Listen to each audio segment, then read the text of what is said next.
स्वाति मालीवाल ने पहला इंटरव्यू इस मामले में दिया है, जिसमें स्वाति मालीवाल ने कहा है कि मैं किसी को इस मामले में क्लीन चिट नहीं दे सकती हूं। स्वाति मालीवाल ने इंटरव्यू में कहा है कि उन्हें 7 थप्पड़ विभव ने मारे। केजरीवाल के पीए विभव ने मारा है स्वाति मालीवाल को, लेकिन विभव ने खुद मारा है या किसी के कहने पर मारा, इसकी जांच स्वाति मालीवाल चाहती हैं। मई 13 को जो इंसिडेंट्स हुए थे उसके बारे में अगर आप बताएं कि क्या हुआ था उस दिन। मैं 13 मई को सुबह 9 बजे के करीब अरविंद केजरीवाल जी से मिलने उनके आवास पे गई थी।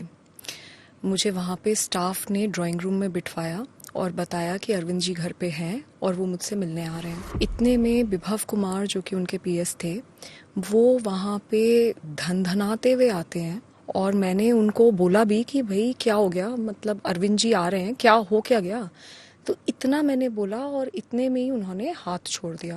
उन्होंने मुझे 7-8 थप्पड़ पूरी जोर से मारे। तो जब मैंने उन्हें पुश करने की कोशिश करी तो उन्होंने मेरा पैर पकड़ लिया और मुझे नीचे घसीट दिया। उसमें मेरा सर भी जो वो सेंटर टेबल है उस पे जाके टकराया।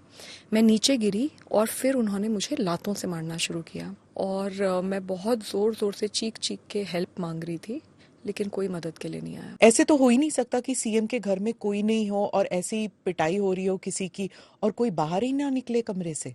जी, वही अजीब बात है और मैं बहुत जोर जोर से चीख रही थी, चिल्ला रही थी। सच तो यह है कि कोई मदद के लिए नहीं आया। आप कह रही हैं किसी के इंस्ट्रक्शंस पर, यानी कि खुद ब खुद विभव में इतनी जरूरत नहीं होगी कि वो खुद पीटे।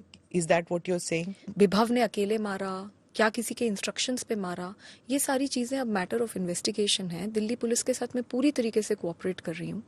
हाँ, मैं ये भी है, लेकिन मैं किसी को क्लीन चिट नहीं दे रही, क्योंकि फैक्ट ये है कि मैं ड्राइंग रूम में थी, अरविंद जी घर पे थे और मुझे बहुत बुरी तरीके से पीटा गया।